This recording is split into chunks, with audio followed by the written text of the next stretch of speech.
Faustine Bollard sur RTL. We can be heroes. Héros. Nous sommes de retour avec notre nouvelle héroïne, Léa Kena. Quel joli prénom. Son histoire pourrait inspirer un film. Elle est née au Cambodge, un début de vie chaotique puisqu'elle a été abandonnée par sa mère à l'âge de 6 ans. Léa Kena a travaillé très jeune et elle a dû se battre pour survivre dans un monde d'adultes qui la malmenait jusqu'à cette rencontre avec notre héros ce soir, une rencontre qui l'a sauvée. Bonsoir Léa Kena. Bonsoir. Il y a deux héros, vous et aussi cet homme dont vous allez nous parler, Christian Despalières. C'est votre père ? Oui, Christian Despalières, c'est mon père. Comment vous l'avez rencontré, Christian ? Alors, j'ai rencontré Christian quand il était venu au Cambodge pour créer une association pour sauver en fait les enfants de la décharge de Phnom Penh, pour leur permettre d'avoir une scolarité. C'est pour ça que j'ai eu la chance de le rencontrer. Alors, Christian Despalières, on en parlera tout à l'heure, c'est cet homme qui a changé votre vie. Vous avez été vous-même abandonné très tôt par votre mère. Vous en connaissez les raisons ? Oui, parce que en fait, la raison, c'est que ma mère était militaire, haute placée. Donc, elle avait rencontré un homme qui était un médecin. Malheureusement, cet homme avait déjà une femme avec des enfants. Et ma mère... C'était lui votre géniteur. Voilà, c'était mon géniteur. Ma mère a toujours cru qu'en ayant un enfant avec lui, ça pourrait le permettre qu'il quitte sa première femme pour venir habiter avec elle. D'accord, c'est pour ça que je suis née. Donc, mais c'est pas ce qui s'est passé, cet homme ne vous a pas reconnu ? Voilà. Alors, ce qui s'est passé, c'est que cet homme n'a pas du tout voulu accepter en fait la naissance, qui a fait que ma mère a décidé en fait de quitter la province où j'étais née, abandonner tout son poste, tout ce qu'elle avait. Donc du coup, pour ma mère, elle a traduit tout ça. Je portais malchance à ma mère. Oui, parce que vous étiez celle qui avait compliqué sa vie, en tout cas. J'étais celle qui a fait perdre tout ce qu'elle avait.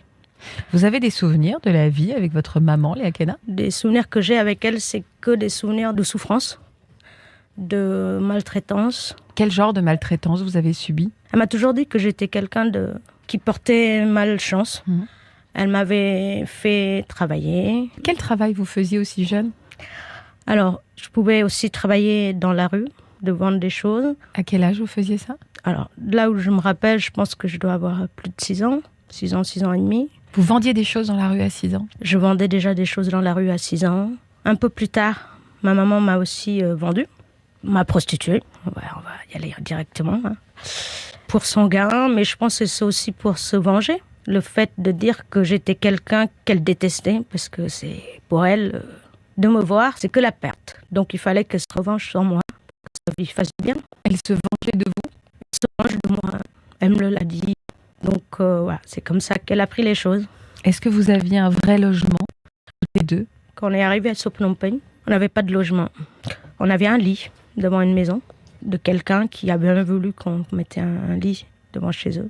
Donc c'est là qu'on habitait. Quel genre de petite fille vous étiez avec cette vie cauchemardesque ? Et pourtant, on va retrouver le sourire dans un instant avec vous. Mais quelle jeune petite fille vous étiez ? Je pense que je n'ai pas eu une vie de petite fille qu'on pourrait parler d'une petite fille qu'on peut y croire dans un vrai monde. Dire, oui.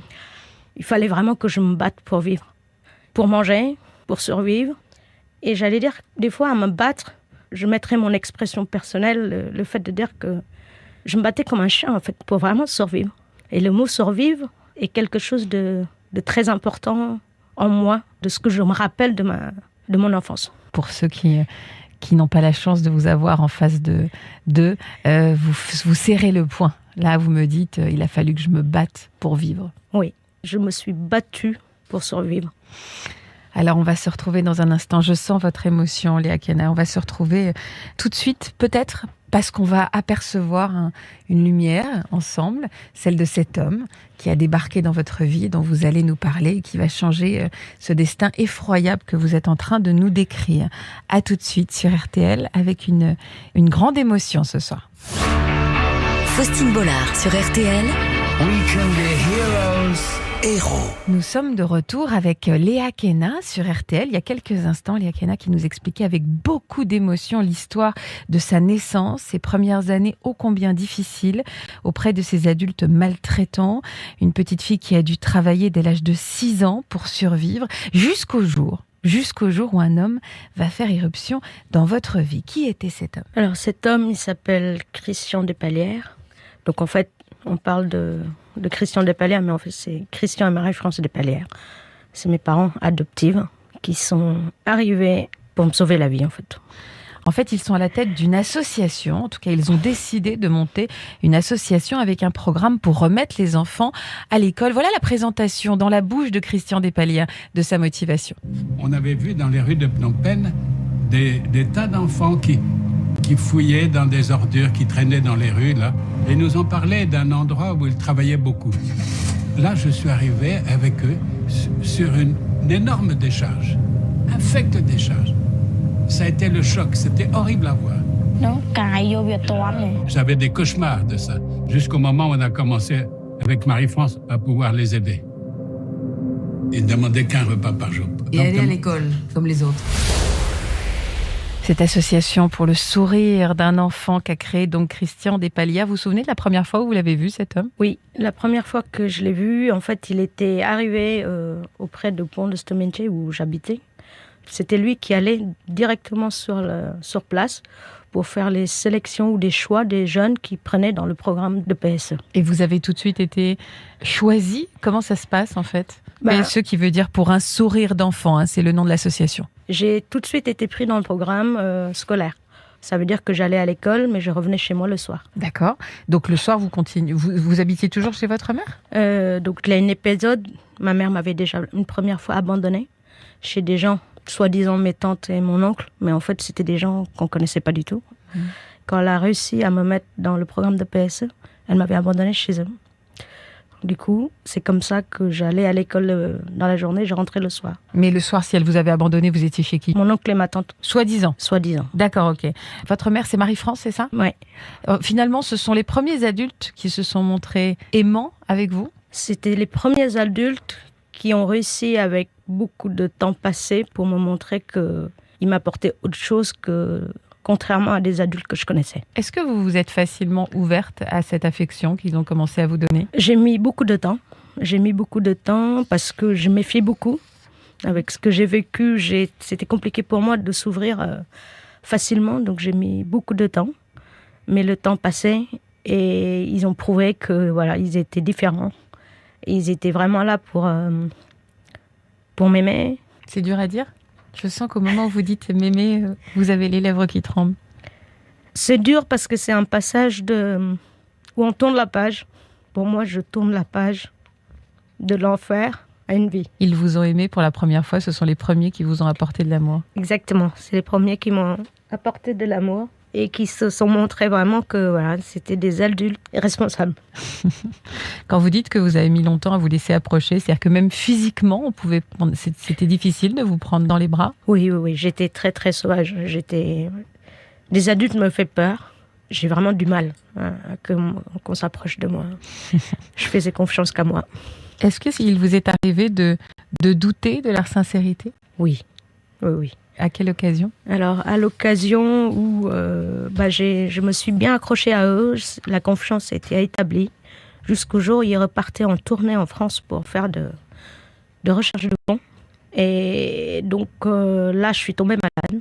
Ils nous appelaient une fois toutes les semaines pour savoir si on allait bien. Donc moi, je disais que voilà, j'allais pas bien, j'étais malade et tout ça. Et je sentais, comme je les connaissais, je sentais par le téléphone comme quoi tout va bien. Donc du coup, j'ai repris ma colère. Le fait de dire, mais en fait, ces gens sont tous pareils. Ils te disent un truc quand ils sont en face de toi, dès qu'ils sont un peu plus loin, c'est fini en fait. Mais parce que vous n'aviez pas de lien avec eux ? Vous ne pouviez pas communiquer avec eux ? Je ne pouvais pas encore communiquer directement avec eux. C'est-à-dire, il y avait quelqu'un qui se chargeait de traduire, ne serait-ce que ça ? Oui, je suis passée par une traductrice, oui. Et cette traductrice, elle leur a pas dit que vous n'étiez pas bien ? Non, alors, elle n'a pas dit que j'étais pas bien parce que cette traductrice, pour ce que j'ai compris après, c'est que elle était une bouddhiste. Et dans le bouddhiste, on communique pas son mal. Donc du coup, quand je disais que j'étais mal, elle l'a traduit, il faut pas qu'elle dise à mes parents qu'ils avaient mal. Donc ils n'ont jamais su que vous étiez en souffrance. Que j'étais en souffrance. Et quand ils sont rentrés, du coup, vous vous êtes montrée à nouveau méfiante ? Quand ils sont rentrés, j'ai vraiment boudé. J'ai pas voulu leur parler jusqu'au jour où ils sont venus me chercher pour essayer de comprendre ce qui se passait. Comment ils ont compris ce qui s'était passé ? Ils ont compris parce que j'ai pas été les voir. Ils ont compris parce que je répondais plus. Donc du coup, ils sont venus me chercher avec une traductrice pour essayer de comprendre ce qui se passait, pourquoi je boudais. Donc c'est là que je leur ai expliqué que voilà, vous n'étiez pas là, j'étais malade. Vous avez fait comme si rien n'était, donc je vois pas pourquoi je m'intéresserais à vous, quoi. Et c'est là qu'on a commencé à essayer de comprendre ce qui se passait. Donc en fait, on passait par la traductrice qui ne voulait pas transmettre en fait le mal par sa religion. Et du coup, en fait, ça a coupé complètement notre lien, notre compréhension en fait. Et alors, ça a eu quoi comme impact, cet événement, sur vous ? Alors cet événement, encore une fois, ça m'a redonné encore une fois une grosse colère qui m'a permis de me pousser énormément à me dire que je me suis dit que je voulais plus avoir de traducteur pour parler avec mes parents. Ah, ça vous a donné envie d'apprendre le français. Exactement. Comment vous y êtes pris ? Donc j'ai décidé d'apprendre le français en écoutant, parce que je vivais avec eux, donc en les écoutant, on essayait de comprendre. Et après, j'avais eu l'opportunité d'accompagner mon père sur la décharge, parce qu'il retournait tous les matins pour faire le soin des enfants sur la décharge, donc je les accompagnais. Donc ça me permet de pratiquer mon français. J'accompagnais aussi mon père à l'hôpital à peu près tous les soirs, parce qu'il avait des femmes battues, des enfants battus. Et les familles faisaient appel à l'urgence à mon père. Donc ils veulent le chercher, on les emmenait à l'hôpital, je l'accompagnais. Et c'est comme ça que j'ai pu énormément progresser mon français très très rapidement. Oui, mais vous étiez sacrément volontaire, parce que juste apprendre le français en les écoutant toute la journée, en effet, vous avez fait preuve d'une grande motivation, mais c'était le lien d'amour qui vous poussait. C'était le lien d'amour, c'était la colère, encore une fois. Beaucoup de choses de chez moi passent par une colère. Pour être honnête avec vous, je ne savais pas comment j'arrivais à vraiment avoir le français comme ça. Vous avez voulu après concrétiser ce lien avec ceux qui n'étaient pas encore vos parents. Comment vous avez fait ? Pour renforcer la confiance que j'avais, je les ai adoptés en fait. Je leur ai dit est-ce que vous voulez être mes parents adoptifs ? Ah oui, donc c'est pas une adoption virtuelle. Vous leur avez clairement demandé de devenir vos parents adoptifs. Voilà. Vous aviez quel âge à ce moment-là ? Je dois avoir 10 ans ou 11 ans. Quelle a été leur réaction ? Alors, on a pu en discuter après. Mon père a été assez surpris parce que mes parents n'ont jamais voulu en fait avoir des enfants parce que pour eux ils étaient trop âgés. C'est pour ça que tous les enfants au Cambodge, en tout cas spécialement dans l'association pour un seul enfant, ils veulent qu'on les appelle papy-mamie. Parce que pour eux c'était fini, ils n'avaient pas l'âge pour avoir des enfants. Mais ils ont quand même accepté de m'adopter et que je puisse en fait les appeler papa-maman. Pour quelle raison c'était si important d'officialiser ce lien entre vous ? Pour moi, c'était très important parce que je considère que dans ma vie passée, j'ai jamais eu des parents. Pour moi, c'était important d'avoir un papa et une maman. Vous les avez appelés tout de suite, papa et maman ? Ah c'était très vite. Ça a été une évidence. C'était très vite. Ils avaient créé cette association pour un sourire d'enfant. Ils ont transformé des générations entières de petits Cambodgiens. C'est important, ça a été important pour vous de prendre la relève de leur action ?